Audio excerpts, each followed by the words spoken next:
What's going on, guys? Thanks for tuning in to another episode of the Rent a Gold Standard podcast. My name is Zach Hernandez, and as always, I'm joined by my co-host Matt Llewellyn. Matt, how you doing this Sunday afternoon? You know, it's a little weird, no Niners football, but it's good to be back. It's been a while for us. Life happens, and we got a little out of sorts for the week, but we're back and we're ready to preview this game in Mexico City tomorrow between the Cardinals and Niners. Man, let's jump into it. Exactly. Yeah, we got a lot to talk about. It's going to be a good game, hopefully a good game.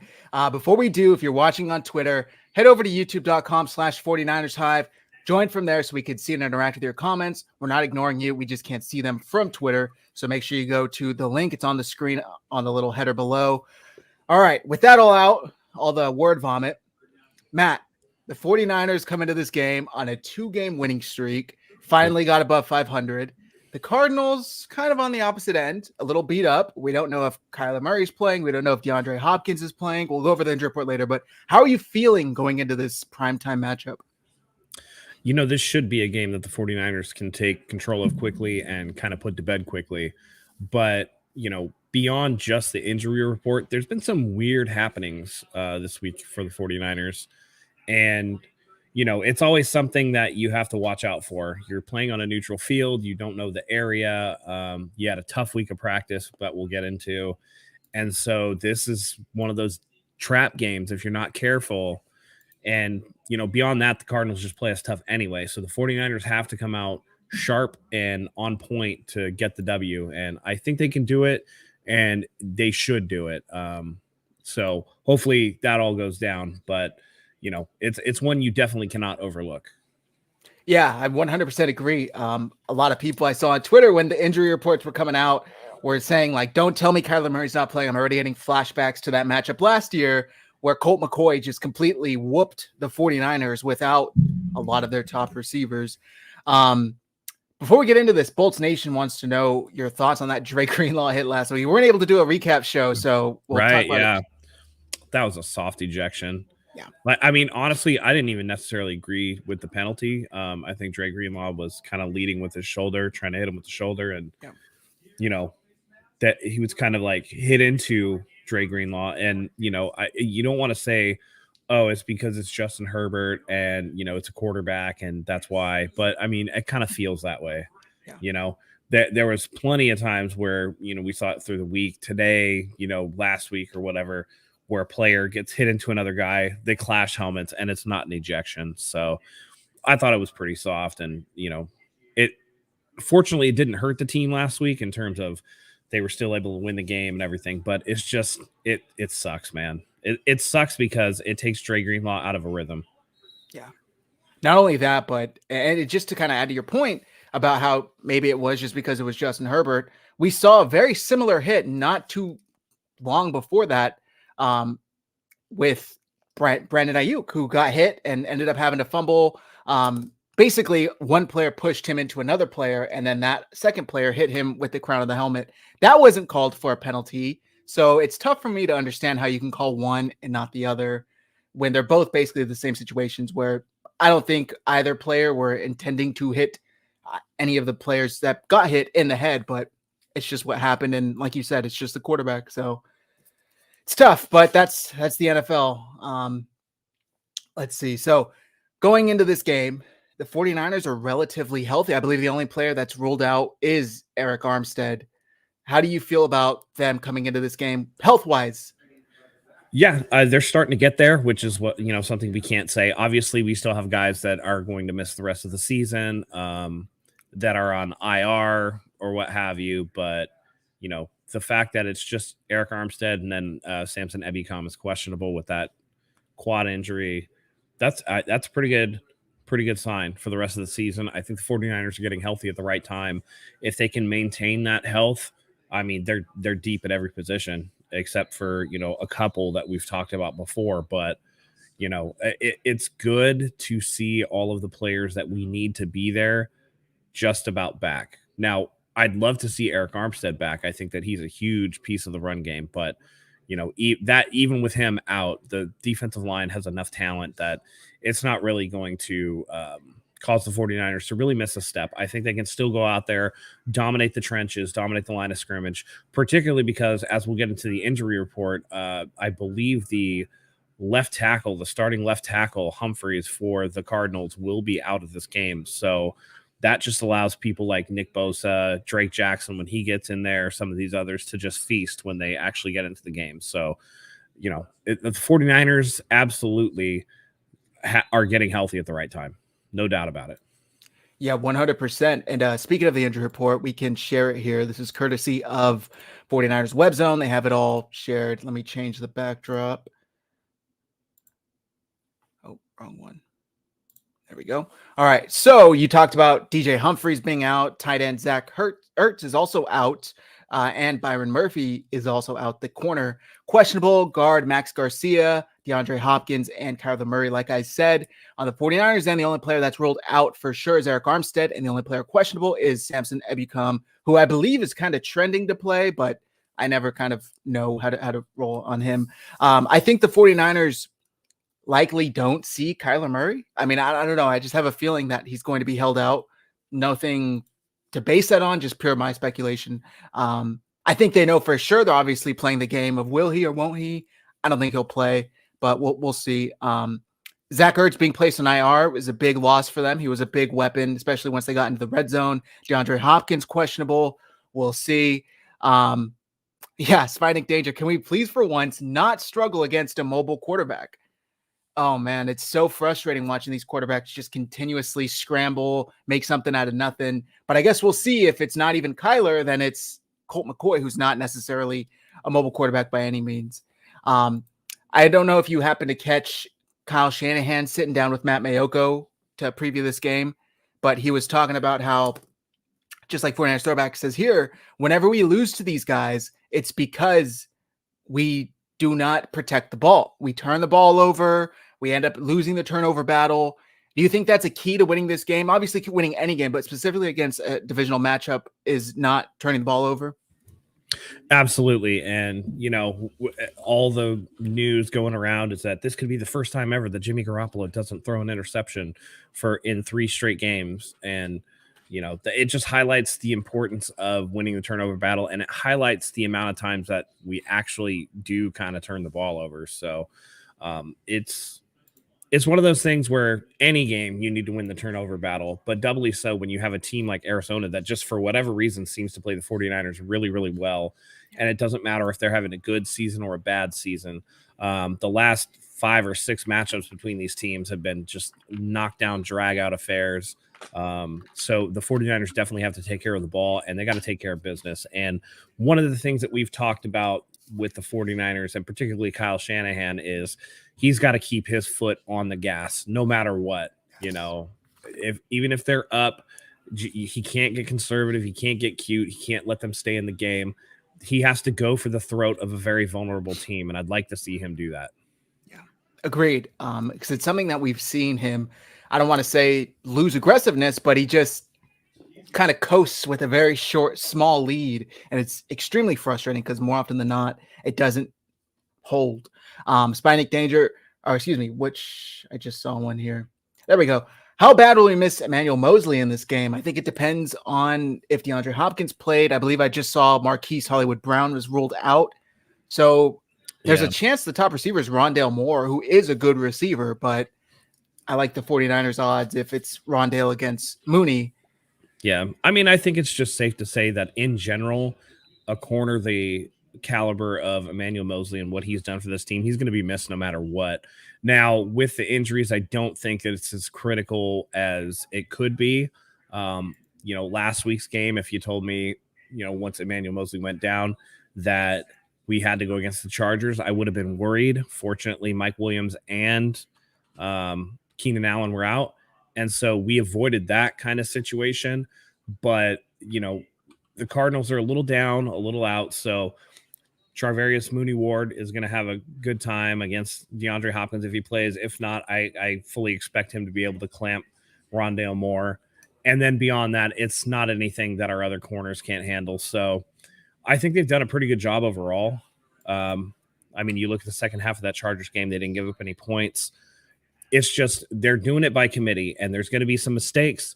I know I saw Diamador Lenore get a penalty, a PI, and that kind of thing hurts. But some of that is letting these young guys grow and grow in situations where they aren't going against someone who's so elitely talented that they're just going to get dog walked. You know what I mean? So I think Mosley always, out is always going to be something that we miss, but we've had a pretty good stretch of luck to where it wasn't absolutely critical or wasn't absolutely detrimental that we didn't have him. Yeah, agreed. I think that the 49ers, like you said, if they were able to kind of hold their own against a much better quarterback and wide receiver core who was there Sunday night against the Chargers, they should be able to hold their own Monday night against the Cardinals, especially if Kyler Murray doesn't play. By the way, I just wanted to give a quick shout out to Inspector Dabbit for the Run CMC merch. He's got a really, really good design going on. So shout out Inspector Dabbit on Twitter. Apparently the Cardinals are really good at creating turnovers. Budda Baker, I know Byron Murphy, he's going to be out, but it's interesting. The 49ers really, really need to protect the ball this game because it can be a very, very quick way to let the Cardinals get into the game, keep it a close game, and they cannot do that. Like Matt said, you need to have your foot on the pedal 100% of the time. How did you feel about the way they handled the running game Sunday night and how that kind of, you think that'll predict how they handle it Monday night, where it was more of a split backfield between Mitchell and CMC? Did that surprise you? No, not really. If you look at the way that it played out in the first half, particularly the first quarter, Christian McCaffrey got a bulk of the carries. Elijah Mitchell got some. But when it became apparent that Christian McCaffrey, just for whatever reason, was not getting the yardage that Elijah Mitchell was getting, and you see towards the end of the game that Elijah Mitchell started carrying the ball more, I think it's going to be one of those where Shanahan's riding the hot hand. Whoever that's going to be is how it's going to be. And for the game against the Chargers, the 49ers had to move the ball, and Elijah Mitchell was just chewing up yards. So you feed the hot hand and move the ball for this team that really does kind of struggle to score points at times. You got to take whatever you can get. So I think the running backs understand that, and it's not, it goes back to that old where Tevin Coleman would start a game and people would be like, well, Tevin Coleman's a starting running back. It's like, just because you get the first carry doesn't mean that you're the starting running back. It's really just, that's a worthless, meaningless kind of thing in this offense because Shanahan's going to hand the ball to a bunch of people and the hot hand is going to get more carries, plain and simple. Yeah. Agreed. I personally was a little surprised, but once you kind of sit and think about it, it's like, well, look at what they were doing. And not only that, I think Christian is obviously a lot more, what's the word I'm looking for? You can use him in a lot more situations than you can use versatile. Versatile. Yeah. Thank you. Yes. He can split him out wide. You can line him up in the slot. You can have him run routes, whereas Mitchell's not as versatile. So I think that it works out perfectly. It's a 1-2 punch, but you could also use McCaffrey in a bunch of different settings. And I think Kyle Shanahan was basically saying that as well when he sat down with Matt Mayoko this past week and talking about how he doesn't really think about it like who's starting means that they're going to play the majority of the game. It's kind of just whoever gets in on that first play. It just so happens to be, just like you said with Tevin Coleman. I want to talk about Brandon Ayuk because I think Brandon Ayuk is fully coming into his own as a NFL receiver. We've talked about him going back into the offseason about how he's poised to have a breakout year. It looks like he's in the process of having it. I believe he's on pace for roughly about 1,000 yards. He's had 80 yards or so in the past 4 games, I want to say. What's your thoughts on Brandon Ayuk? Can he sustain this moving forward? Yeah, I think it's readily apparent. And, I've said this before that my belief is that Brandon Ayuk is a better pure wide receiver than Deebo Samuel. And the play is boring that out right now. I think I honestly, I got to say that between George Kittle and Deebo Samuel, I haven't been super impressed with their production. Some of that could be Jimmy Garoppolo. A lot of that is them. Because everywhere I turn, it seems Brandon Ayuk is open and getting the ball. So that to me tells me it's more than just scheme, that it's actually the player. And if you watch Brandon Ayuk, he runs really crisp routes and he finds ways to get open and he works well in space. So I'm not surprised. Year 3, he's coming to break out. And it's just, he seems to be Jimmy's favorite now. And, that's great. I mean, honestly, there needs to be guys that can step up when other guys are unable or not being schemed to get the ball. So Brandon Ayuk being consistent, and that's the thing. We've seen the Debo game where Debo has a big game. We saw a game earlier where George Kittle had a big game. He had like 8 or 9 catches for like 90 yards or whatever. But it just seems consistently Brandon Ayuk is sitting somewhere between 60 and 80 yards receiving almost every single game. And that consistency to me is actually more important and more impressive than the boomer bust type performances we've seen from Deebo Samuel and George Kittle so far. That's a really good way to put it. It kind of is like that. It's all or nothing for Deebo or Kittle, whereas Ayuk is just consistent. He's just there. He's always open. We talked about, or I say Mike Andrews and I talked about it on his Patreon show, that there's a chart that was going around. I don't think I could pull it up. I should have had it ready. It talks about how often a receiver's open and how often they, I believe, are able to gain yards after the catch. And Brandon Ayuk is like always open and always gains some yards after the catch, more so than Deebo Samuel. I think that the 49ers need to continue to feed him the ball, continue to make sure he gets 5 to 6 targets minimum per game, because that just makes everything go so much easier for their offense. I rewatched the Chargers game last night, and there are so many plays where Jimmy was able to just kind of throw it across the middle, and all of a sudden it's a 22-yard gain, 16-yard gain, 12-yard gain. It's like, this is easy, and he's almost always able to do it. So I'm really, really impressed with what Brandon Ayuk's been able to do this year. And even Kyle Shanahan said recently that he's been able to take like a step upon a step week after week, and he's already been playing at a high level. So he's impressed with what he's been able to do previously in the doghouse, right, now in the penthouse. So now shout out BA. Yeah, exactly. And it's the only thing that I'll say is I wish he would have caught that touchdown pass last week. That was definitely a drop from him, but Taryn Luce says Ayuk is a better wide receiver, but Samuel is a better overall weapon. I would say he has more uses, but better. He hasn't been better this year. He simply hasn't. He's been very pedestrian this year, to be honest. I mean, yeah. One could argue the 49ers were better with Deebo out, but I'm not making that argument. And it was against the Rams, so take it with a grain of salt. But I think that Brandon Ayuk has just consistently been the top weapon for the 49ers this entire year, the whole year. Question from Spinic Danger: which remaining game are we most concerned will give the 49ers trouble, or can we run the table? Oh, it's the Dolphins. Yeah, it's the Dolphins.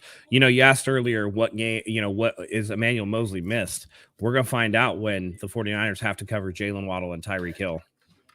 That's going to be a very tough ask. And it's definitely one of those things where, speed kills. And it's going to be tough. It's going to be tough. I think Tyreek Hill already has over 1,000 yards receiving. Yeah. Crazy.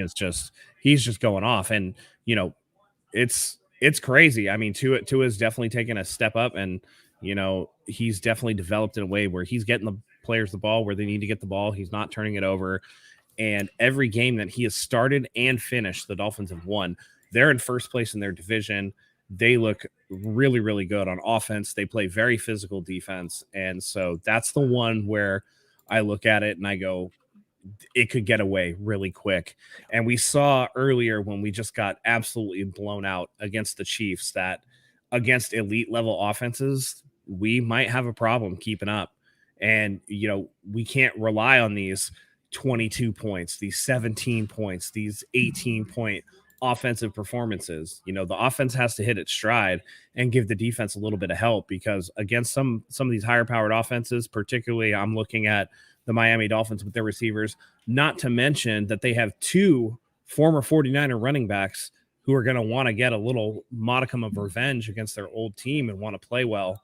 And a first-year coach who came from the 49ers that is out to prove something. So that's the game that I'm just like, man, it's a tough ask. And so that's the one I easily worry about the most. Yeah, I was going to say that one as well. I'm not completely feeling great about that Week 15 Thursday nighter in Seattle. I know the 49ers were able to take them to school week 2, but this looks like a different Seattle team. Playing in Seattle is always tough. Hopefully they're able to take care of it. But my first choice would obviously be, just like what Matt said, the Dolphins. Mike McDaniel is looking to step out of Kyle Shanahan's shadow. You got Tua looking to make a statement. The receivers are looking to make a statement. The running backs, looking to make a statement. So we'll see how the 49ers can handle it. I'm just glad it's not going to be the game we're all going to, which is the Tampa Bay game. Hopefully the 49ers are able to take care of business then, and we're able to leave happy fans. What do you think? Medically speaking, will Armstead and Kinlaw be back for Miami? If so, I'm confident in the DBs. I'm concerned that Armstead hasn't been back already, and I particularly because we knew about the plantar fasciitis, but then a couple of weeks ago they go, oh, he has like a hairline fracture of his shin that we hadn't heard anything about, and that he hadn't been playing for weeks for before we knew he had it. So that one's concerning, and I think I have defended Kinlaw to the ends of the earth, but I think we're coming to the point where it's not a good idea to rely on him for production. Yep. It's not one of those things where if we get Kinlaw back, then we can do this. It's similar to Jason Verrett, where it's just like we're getting to the point where it's almost not if Kinlaw is going to get hurt. It's when is he going to get re-injured? When is that knee? And we saw one of the best running backs of our generation have his career cut short because he just kept having knee problems with Todd Gurley. And so, Kinlaw is a much bigger man than that. And he went through the whole thing where he had the knee injury. First of all, he had tendonitis coming out of the draft that people were concerned about. He had the knee injury against Washington his rookie year. Come back, wasn't right the entire season. Goes and has another surgery. They say, we're confident we found the problem. And lo and behold, here we are in Kinlaw's third season, and it's still a problem. So if you didn't get it right the first 2 times, I don't think you can count on the third time to get it done. So For me, I just think that Kinlaw is just an injury-prone player with a problem knee, and I don't think that he's going to be able to ever fulfill his full potential. So all those people that were hammering on that pick look like turns out they're right. I agree, unfortunately. I'm putting Kinlaw in the D Ford category until we see anything else that proves otherwise, because it's just such an up in the air status with him that even Kyle Shanahan, even the reporters aren't asking about him. I know he was placed on IR, but it's just kind of like he had missed 2 games before being placed on IR, has to miss a minimum of 4. I think we're coming up on that 4, and we still just haven't heard anything from him. As far as Eric Armstead, we found out about 11 days ago that he had a hairline fracture in his left fibula, in addition to the plantar fasciitis he's been dealing with in his right foot. So injuries in both legs, not ideal. Randy Daytona says the shin problem is probably compensating for plantar. Plantar definitely unpredictable and has no timetable. So maybe not. Yeah.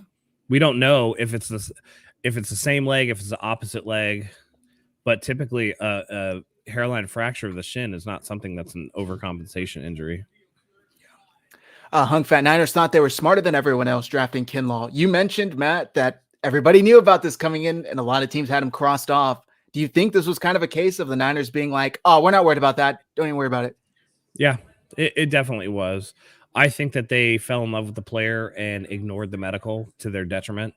And I know that some teams will get steals on players because of injury, or they were injury prone in college, and then for whatever reason they're able to keep it together.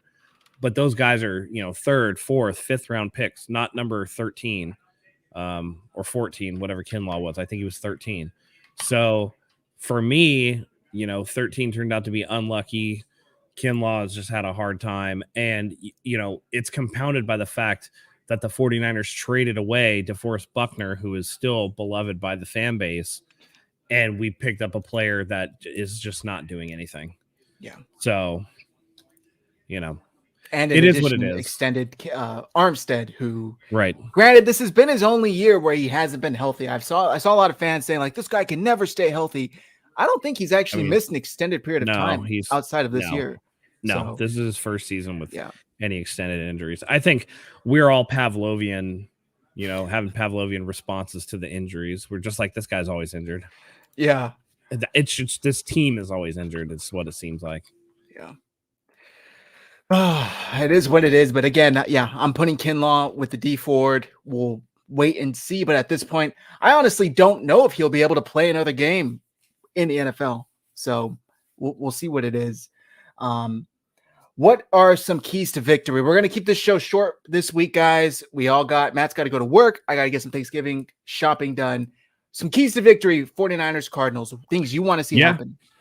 Yeah, absolutely. They need to score on their scripted drives. So the first offensive drive of the game, the first offensive drive of the second half, you need to score touchdowns on those drives. Take those 14 points out. The 49ers are typically good for another 10 points in the middle of the game. So you're looking at 24 to 27 points. And that's going to be how you get it done. You can't do this thing where the 49ers have done in the first drive of the game where you get down and you're just outside of field goal range and then you have to punt the ball, because Kyle is super conservative when it comes to taking a shot at a long field goal, particularly because Robbie isn't the most leg heavy kicker in the world. So, I don't want to see them stall out at the 42-yard line and then have Mitch Wishnowsky knuckle punt it out of bounds because they have no recourse otherwise. When you go out there with your scripted plays that you've been practicing, you need to go out there and score. Beyond that, the defense is going to take care of itself, but having depth at a lot of these positions, I'd like to see them rotate. I know they went to Colorado. I know they worked out at altitude, but there's a difference between Denver, which is 52 let's just say mile high, right? 5,280, and Mexico City, which is almost 10,000 feet of elevation. It's almost twice as high. So, they're trying to get acclimated to altitude, but it's going to be compounded between the extra height, the extra pollution, travel. I think that we've seen NBA games in Mexico City. We've seen, other sporting events in Mexico City. Athletes tire quickly. So the 49ers are going to have to do a good job of setting their offensive and defensive rotations and really being mindful of how players are looking on the fatigue aspect. So if we can stay ahead of the curve in terms of managing fatigue, then the 49ers will just start grinding down the Cardinals, particularly with how physical the 49ers like to be on both sides of the ball. Yeah, 100%. A key to victory for me would have to be, and this kind of is similar to what you're saying, turn these field goals into touchdowns. We cannot continue to settle for field goals, settle for 3 when we need 7. The 49ers Kyle went out and got Christian McCaffrey, who I said I think would turn at least 1 field goal into a touchdown. Well, we need to start seeing that paying out, because the 49ers cannot continue to afford to just get by on field goals, especially against a divisional rival, especially on the road. I know it's Mexico City, technically an away game, but 82% of the tickets went to 49ers fans, so it should be able to be a home field environment.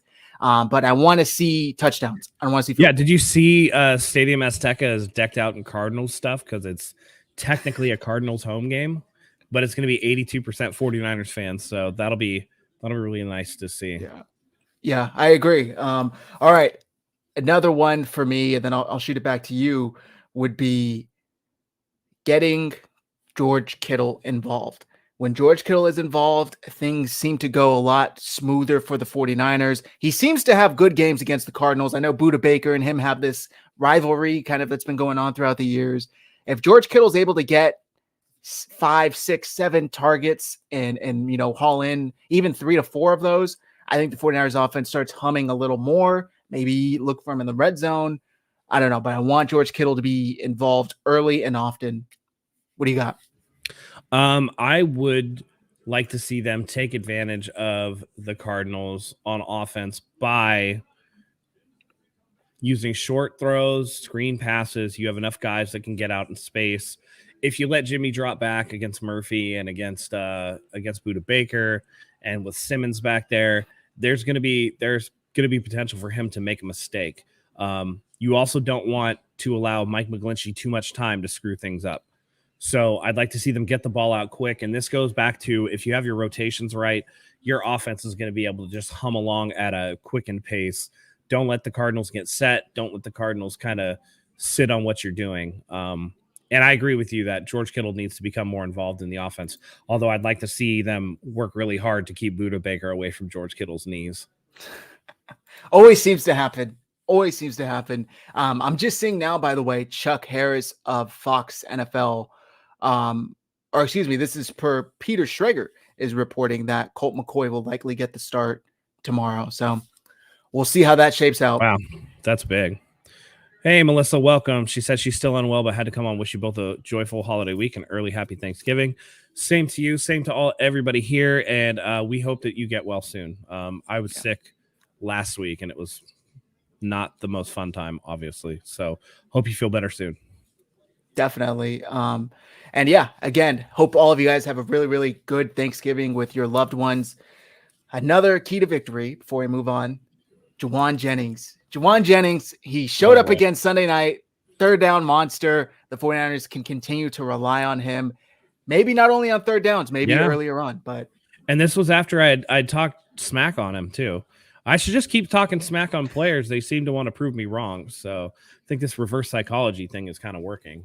Reverse jinx or whatever have you. So Juwan Jennings. I mean, I think that in general, converting on third downs is going to be something that the 49ers need to do. Traditionally, this season so far, they have not been the best third down converting team. I'd like to see them convert at over a 50% clip. I think that's a good clip to kind of get things done. So I think that we can definitely, use Juwan Jennings and George Kittle, and they have to win the third down battle. That's for sure. Yeah. So this is something that has happened since the last time we talked. We recorded a show, and I'm sure you've seen it going around social media. Trent Williams tipping plays. It goes back to week 1 when the 49ers lost to the Bears. The Bears rookie defensive lineman, I forget who it was, said that, he noticed on tape he was tipping plays. Jesse Naylor of Last Second Sports tweeted out a clip, went viral. We had people like, I'm forgetting his name right now, the former Eagles player who does his show on Fox Sports 1. Gosh, I'm totally forgetting his name. He basically broke it down and said why it's not a big issue. It ended up being asked to Kyle and Trent himself, to where they basically said it's not an issue. What do you think of it, if anything? Because we haven't even discussed this personally. Yeah, I mean, I think it's somewhere in the middle, right? Like, I don't think it's necessarily going to, kill a play or anything like that. But, and by the way, it's not going to affect Trent Williams per se, just because he's so good. But we see Mike McGlinchey struggling. There are other factors involved. If the defense thinks that it's a pass and he's tipping plays on play action, which the 49ers do more than any team in the league, and play action passes need time to develop. I mean, you got a quarterback that's turnover prone. You have a right tackle that's giving up sacks prone. I know that it might not be the biggest deal to tip your plays, but it's, as the saying goes, it's not a problem. You know what I mean? So they should try. And I think Chris Forster came out and said, hey, like, you really don't want to tip plays because it's not just about you. It's giving, defensive players keys for your teammates as well. And I think that is something that specifically refers to Mike McGlinchey on. And it really depends on the team too, because Nick Bosa came out and said, I do know defensive linemen that look for tells like that, pick up on those things. He's like, but for us, because they just want us to pin our ears back and go after the quarterback, we don't really worry too much about pre-snap reads. So for me, I think it's not as big a deal as it was made in that thread, but also the people that are just completely dismissing it, I don't think are right either. Yeah, 100% agree. I'm trying to pull up a clip because there was a clip it's from years ago, mind you, of Bill Belichick talking about how they were aware. I believe it was Orlando Brown. I forget which lineman it was exactly against the Raiders, or excuse me, against the Ravens. And he basically said, we knew for a fact that he was tipping his plays one way or another. Oh, I just found it. Let me see if I can pull it up. Jets just had a complete meltdown on special teams against the Patriots, gave up a punt return touchdown with 5 seconds left. Oh, Mike, what's the score? It's going to be 10-3. Oof. All right. Yeah. So this is from an NFL show. If it gets copyrighted, the show, whatever. It's just like a 10-second clip. Field solidified. Bill Belichick could now concentrate on his opponent's lineup. We hadn't played the Ravens since I'd been here, so we really had no history with them. But the one player we did have a history on was Orlando Brown, and he was their right tackle. In all my years of coaching, I don't think we've ever had a better key than we had on Orlando Brown on his stance where we could read run or pass. When he was up in a 2-point stance, it was 100% pass. And then when he was down, it was always running, and we had it down cold. So we're getting ready to go out for the game, go out for warm-ups, and we meet with the officials and get the inactive list, and Orlando Brown's inactive. Broke our heart. So, I mean, and that's the thing, and I know there's a comment in here that you put up that Tommy Huxley, that Trent says he does it to manipulate you. That's bullshit. That's him spinning. Yeah. I don't buy that for a second. Which former lineman it was. It might have been one of the Schwartz brothers that said any lineman, once they get a little older, they start doing this because if you notice, it's on passing plays when he has to go backwards. His leg is a little behind running plays. And again, this might not be a big deal. Yes, Troy Williams can win his one-on-one, but I think you don't want the opposing team to know what you're doing. I think that's still something you want to keep a secret. So if you could just not tip it off, maybe that would be better. I think at this point, though, it's, that ship has sailed and Trent Williams is who he is. So it is what it is. I just wanted to talk about it since it definitely took over 49ers Twitter the past 2 weeks. It turned into this it's been debate and an argument. Melissa has a question for you, Matt. Is it just me or the 10,609 fine on the Greenlaw hit was way outlandish? It was not dirty. They had already ejected him. And now I'm pissed. This is worse than the Ahmad Brooks clothesline to Drew Brees. Yeah, it's pretty dumb.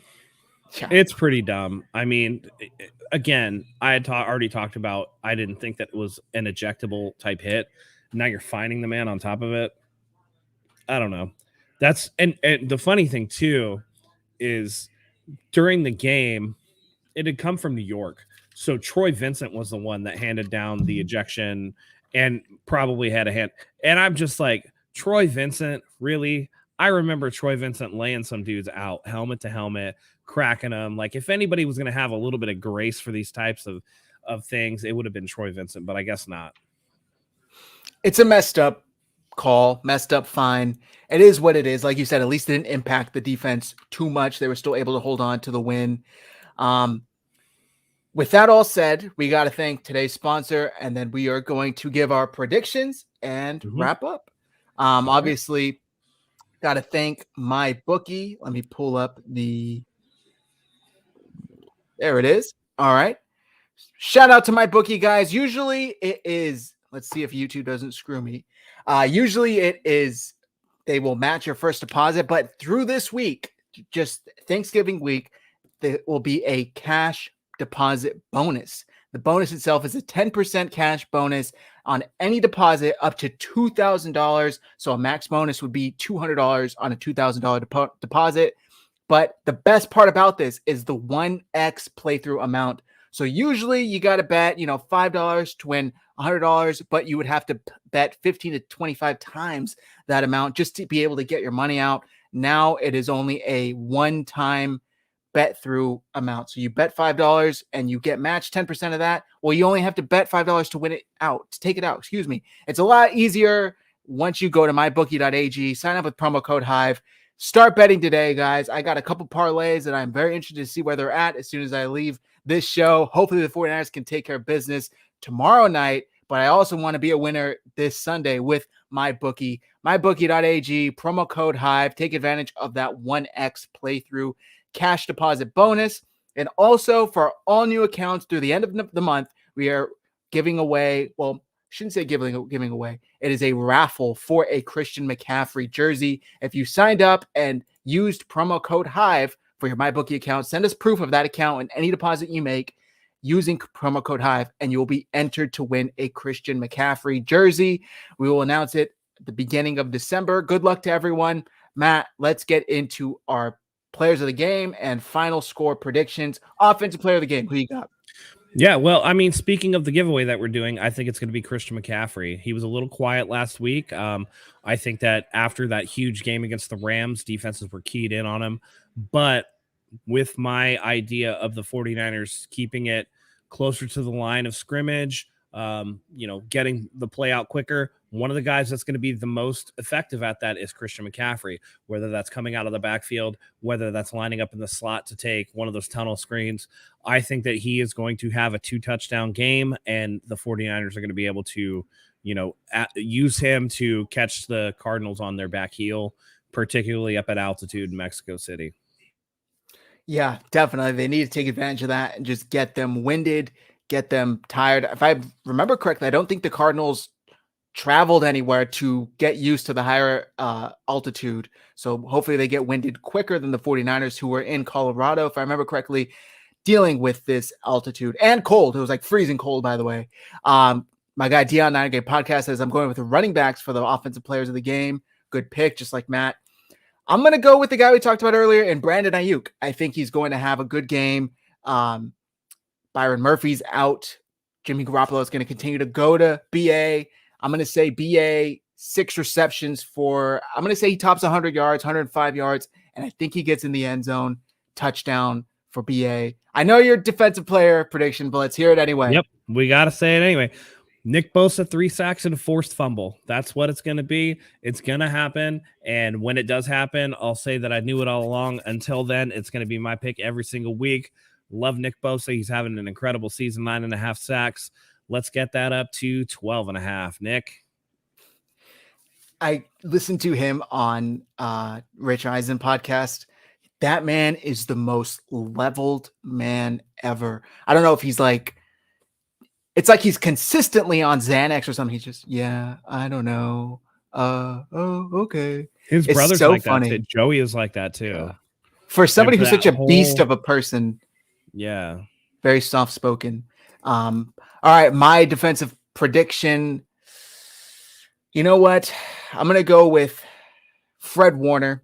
I think Fred Warner, he kind of fell off a little bit at the beginning of the year, but I think he's been able to ramp that back up, and he's been able to play at a higher level the past couple of weeks. And I'm going to go with Fred Warner, and I think he gets a pick. I think he gets a pick this Monday night against the Cardinals.